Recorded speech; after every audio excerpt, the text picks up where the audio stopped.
Hello and welcome to another Bad Comic Review. Today I just read Nth Metal issue 1.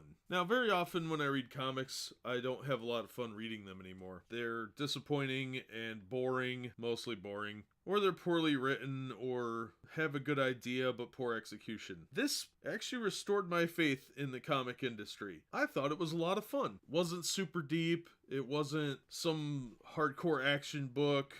It tells a fun story, and we're learning a little bit more about what's going on. It starts with the Justice League being held by Mongol on a new war world. Well, he was supposed to be locked up, but he managed to get away. And he kidnapped the Toyman, Mr. Hero, the newer Toyman, and forced him to build different challenges to fight the Justice League. And the Justice League are all wearing pieces of armor that dampen their powers. They are being attacked by these new creatures, and he calls them Fulcum Abominus. Mongol loves the name, but Batman figures out what's going on. I'm not going to ruin it for you, because it's the type of silliness that you would expect somebody named the Toyman to come up with to help in his own freedom and escape. So it was actually, I thought it was silly, but it was fun silly, not stupid silly. The Justice League is heading back to Earth, and somebody dropped a mountain in the middle of Gotham City. Well, if you read the first two preludes, you know that this is Challenger Mountain. We see the big symbol of an hourglass. Well, there's other things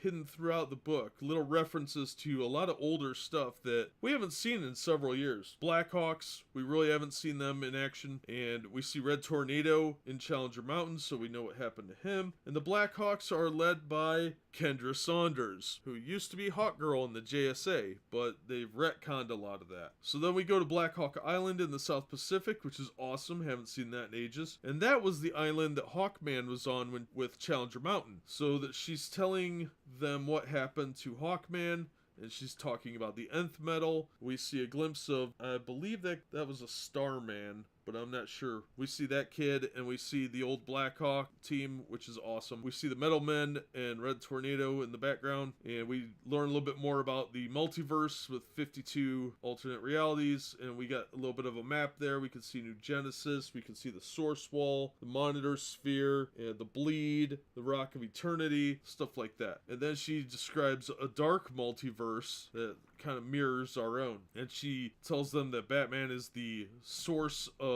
this creature that's trying to get into our world. His name is Barbados. I think that's how it's pronounced. Well, then we have Red Tornado being reactivated and trying to start a fight, mostly because he's upset they opened the door. Then Green Lantern puts the kibosh on it while Batman makes his escape. He learned what he wanted, and he swiped a fragment of pure Nth Metal. And we see other people starting to awaken. We see Dr. Fate, we see the egg that is Plastic Man, and we see, I think that's a member of the Doom Patrol, or the Metal Men, I'm not sure which. Probably the Metal Men. Then Batman's in the Batcave analyzing this substance. There's various things going on, and he finds Carter Hall's journal hidden in his own house. And who should show up but the Sandman? I mean, the Neil Gaiman Sandman. And that's where the issue kind of ends. It was just a fun read. I had a great time reading this. Every page was just good old style action adventure and intrigue. I highly recommend this book. It was a lot of fun. The art was good.